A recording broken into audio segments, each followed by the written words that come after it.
Boa tarde, meu nome é Gabriela Farias Caro, sou graduanda do curso de Letras Espanhol e Literatura da UNEB e faço parte do grupo de pesquisa Pesquisadores da Linhavo, sob a orientação do professor Dr. Nerivaldo Alves Araújo, e o tema do meu trabalho é Conceição Evaristo e Grupo As Ganhadeiras de Itapuã, manutenção e resgate da memória afrodescendente.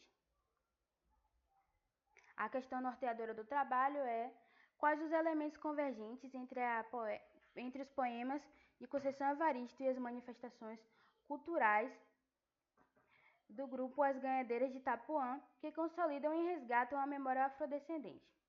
O objetivo geral é demonstrar as convergências entre os poemas de Conceição Evaristo e as manifestações culturais do grupo As Ganhadeiras de Itapuã na consideração e resgate da memória afro-brasileira. Objetivos específicos: apresentar aspectos relacionados na construção das identidades nacionais através da propagação da ancestralidade, identificar as manifestações das tradições por meio da escrita e oralidade nos poemas de Conceição Evaristo e a musicalidade do grupo As Ganhadeiras de Itapuã, refletir sobre a importância da voz na poética feminina de Conceição Evaristo e as suas manifestações culturais do referido grupo contra a ideologia do branqueamento, afropessimismo e racismo na sociedade pós-colonial. Materiais e métodos: poemas do livro Poemas de Recordação e Outros Movimentos, composições musicais atreladas às Ganhadeiras de Itapuã, bibliografias, documentários e relatos orais. Resultados obtidos. Primeiramente, irei apresentar sobre o conceito de ancestralidade dado por Oliveira, 2005, página 125, em que fala que a ancestralidade responde pela forma que aloja o conjunto de categorias e conceitos que revelam a ética imanente aos africanos. Ou seja, podemos conceituar também a ancestralidade como algo que está inseparavelmente contida na natureza de um ser ou de um sujeito. Também conceituarei a memória, que a memória é uma experiência, pode ser uma experiência privada, mas também faz parte de um domínio coletivo. A memória, ela faz parte da história e é também formador de um povo. A ancestralidade e a memória fazem parte da memória cultural. E saber onde ela está inserido e que fatores impedem essa manutenção é importante para entender como é formado uma identidade cultural, O resgate e a manutenção de uma memória cultural é dependente de vários fatores. Um deles é a introdução da cultura afrodiaspórica, inserida na cultura nacional como referencial de ancestralidade e identidade. Segundo Hall, 2006, página 59, não importa quão diferentes seus membros possam ser em termos de classe, gênero ou raça. Uma cultura nacional busca unificá-los numa identidade cultural para representá-los todos pertencendo à mesma e grande família nacional. Já no mesmo texto, Hall também fala que uma cultura nacional ela nunca foi um simples ponto de lealdade, união ou identificação simbólica. Ela também é uma estrutura cultural, ou seja, é uma estrutura que sofre interferência ao longo da história. E como nós sabemos, a cultura afro-brasileira ela foi apagada e deturpada propositalmente pelo processo de colonização, que inseriu ideologias, como a ideologia do branqueamento, para que as raízes da cultura afrodiaspóricas inseridas na cultura nacional fossem silenciadas e apagadas, rompendo o seu processo de propagação. Então, quando há uma abertura para que haja esse reconhecimento, indivíduos que comungam dessa mesma ancestralidade se tornam sujeitos principais e importantes para o resgate da manutenção da memória ancestral.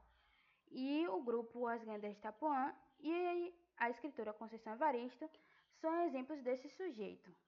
Eu trago aqui um trecho do poema Malungo, Brother Irmão, da autora Conceição Evaristo, em que ela fala: tudo se foi, mas a cobra deixa o rastro no caminhos onde passa.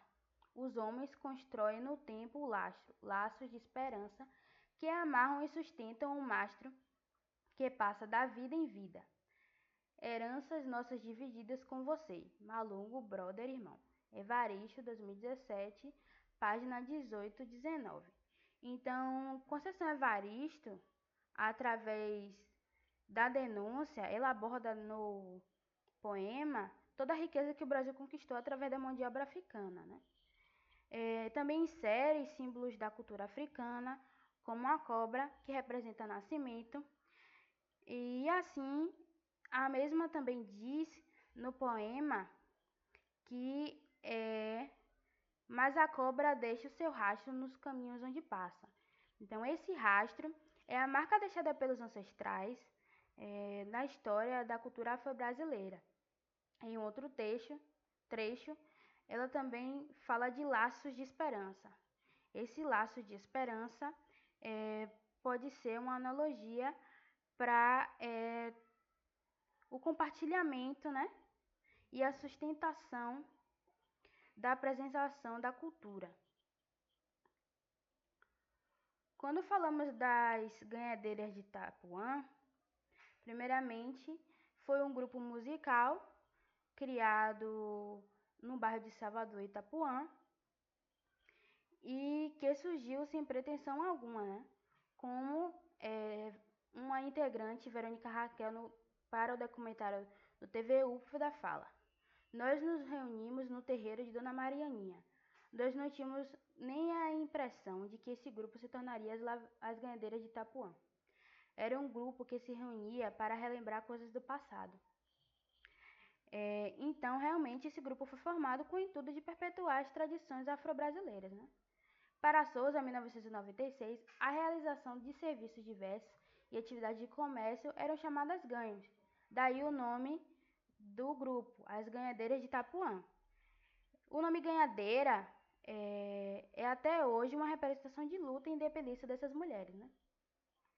As Ganhadeiras de Itapuã têm um importante papel na propagação da cultura afro-brasileira, já que hoje muitas das cantigas, sambas de roda e histórias de ganhadeiras do século XVIII, XIX e XX foram transformadas em documentos históricos, documentos escritos também, de forma também de visuais e orais através das canções do grupo. Então, trouxe um fragmento de uma das canções do grupo, Maré Mansa, onde fala: ela sai no malê, dança balé, é de balé, ela é candomblé. Canta, encanta sua revolta, em volta de si, do compositor Genê Salgado, né? Então, o estilo musical e a textura do grupo, ele contém marcas importantes que precisam ser valorizadas, como a religiosidade, a vestimenta e a dança, como vemos na imagem, onde também a integrante Verônica Raquel performa a música Maré Mansa. Então, todos esses elementos fazem parte de um todo, né, que reflete a identidade cultural do grupo, bem como os usos de cores, figurinos, coreografia, instrumentos musicais e expressões verbais, né? Expressões africanas. Que tem um significado atrelado a um contexto e a uma mensagem a ser passada a cada repertório. Quando na música ela fala canta, encanta a sua revolta, traz toda a carga histórica da representatividade das ganhadeiras de Itapuã no processo da cultura afro-brasileira, já que as ganhadeiras de Itapuã participaram de várias revoltas, inclusive a revolta dos malês, tinha uma participação enorme econômica e tem para o bairro de Itapuã, e também tem uma representação cultural, né? Considerações finais. A manutenção e o resgate da memória afrodescendente é feita de diferentes maneiras pelos sujeitos estudados, assim como seus elementos convergentes, a heranças culturais e psicológicas trazidas pelos seus ancestrais. Os dois objetos de estudo compartem entre si Identidades coletivas que são propagadas por meio da escrita, oralidade e musicalidade, né? Carregam uma história do povo afro-brasileiro em sua vivência e a usam para enaltecer e quebrar paradigmas trazidos pela colonização. Bibliografias consultadas. Muito obrigado pela atenção e boa tarde.